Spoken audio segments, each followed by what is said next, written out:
What if a single deal could literally redraw the global map of power? I mean, it sounds like something straight out of a spy movie, right? But this is a very real scenario that could change, well, everything. So let's just jump right into it. What would happen if the United States actually bought Greenland? Now, you might think that's just some wild hypothetical, but it's not. As recently as 2026, reports were circling about active U.S. planning for this exact thing. So it really makes you wonder, why is this massive, icy island suddenly at the very center of a global power struggle? Well, the answer is because Greenland is, without a doubt, the Arctic's crown jewel. So let's break down exactly why this remote island, home to just over 56,000 people, has become one of the hottest pieces of real estate on the planet.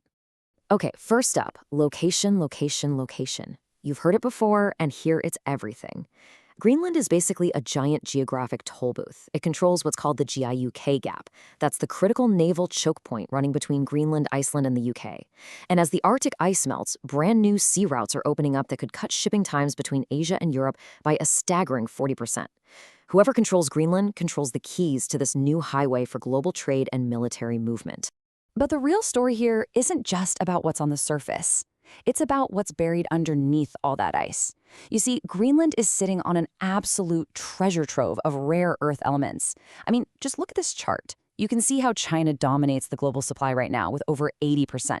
But Greenland, it's holding around 11% of all global reserves. That makes it a massive game changer, a serious counterweight to Chinese control over these incredibly critical materials. So why is everyone so obsessed with these elements? Well, because they are the secret sauce in basically all modern technology. We're talking about everything from the smartphone in your pocket and the guts of electric vehicles, all the way to the super sophisticated guidance systems in fighter jets and missiles. For any major country, locking down a supply chain isn't just about the economy anymore. It's a matter of national security. And Greenland is already a critical piece of the puzzle for Western defense. It's home to the U.S. Pituffik Space Base. You might know it by its old name, Thule Air Base. For decades, this place has been NATO's northern sentry, its eyes and ears in the Arctic, providing that crucial early warning against missile attacks and monitoring space. It is absolutely vital for the defense of North America. And then you've got the climate angle. This number right here, 7 meters, or about 23 feet, that's how much global sea levels could rise if Greenland's entire ice sheet melts. It's a sobering thought. This makes the island ground zero for climate research and a powerful symbol of the enormous environmental stakes in the Arctic's future. So you've got the strategic location, the priceless resources, and the existing military footprint. You can see why it's such a big deal. Now, let's play this out. What if the US actually gained control? How would that create an American Arctic empire? And how would it completely change the game? Well, the first thing that would happen is a rapid military buildup. Step 1, unrestricted basing. The U.S. wouldn't need a sign-off from Denmark to deploy troops or advanced weapons anymore. Step 2, this opens the door for brand new next-gen defenses, like interceptors for hypersonic missiles.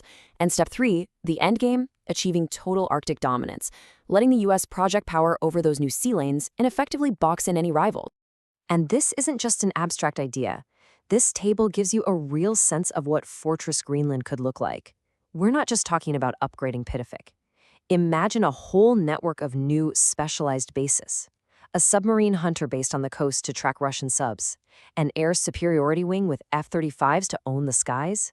Even a new space and cyber command post up in the northeast. The whole island would become this incredible multi-domain fortress.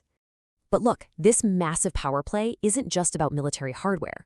As this quote points out, direct control would be a huge deal for the U.S. economy. It would finally secure those supply chains for rare earths.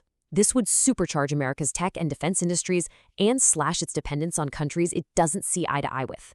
It's a major step toward total resource independence. This vision of total resource and military security is really what's driving this whole idea from the American side. But, you know, a move this big doesn't happen in a vacuum. It would set off a geopolitical earthquake. And to really understand these critical power dynamics, make sure you subscribe to the channel for more explainers just like this one. All right, so let's talk about that earthquake. An American Greenland wouldn't just be a story about the US and its rivals. It would send shockwaves across the entire globe, and it could very well trigger a completely new world order. And this is where it gets really interesting and kind of complicated. For America's NATO allies, on the one hand, it's a win. They get a much stronger defense shield up north. But on the other hand, it could seriously fracture the alliance. Think about Denmark losing its sovereignty. That's a deep wound. For Russia and China, though, the picture is much clearer. The GIUK Gap choke point gets even tighter, and China's biggest economic weapon, its control over rare earths, just vanishes overnight. It would be a major, major strategic blow. So, when all the geopolitical dust finally settles, who actually comes out on top? Let's break it all down with a final scorecard of the winners and losers in this incredibly high-stakes game. This table really lays it all out. The US is the clear, unambiguous winner here, with a massive strategic and resource win. For the other Nordic allies, it's a net positive for security, but a huge blow to Denmark's pride. Russia and China, they both take a sharp strategic loss. And what about the Greenlanders themselves? The people who actually live there? Well, it's mixed. They'd see a huge boom in investment, but they'd also risk having their culture and their dreams of independence swallowed up by a superpower's grand strategy.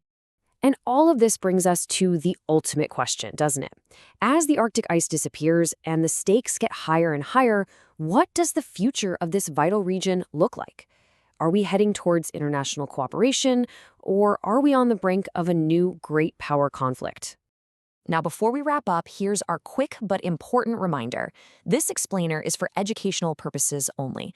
We always recommend that you consult with the relevant financial and geopolitical experts before making any decisions based on this kind of information. And hey, if you found this breakdown valuable, the absolute best way you can support what we do is by subscribing to the channel. Seriously, it gives us the motivation we need to keep making more explainers that cut through the noise on these huge global topics. And now, we really want to hear what you think. Does an American-owned Greenland seem inevitable to you? Or is it a dangerous fantasy? Let us know your take in the comments below. We read them all. Thanks for watching.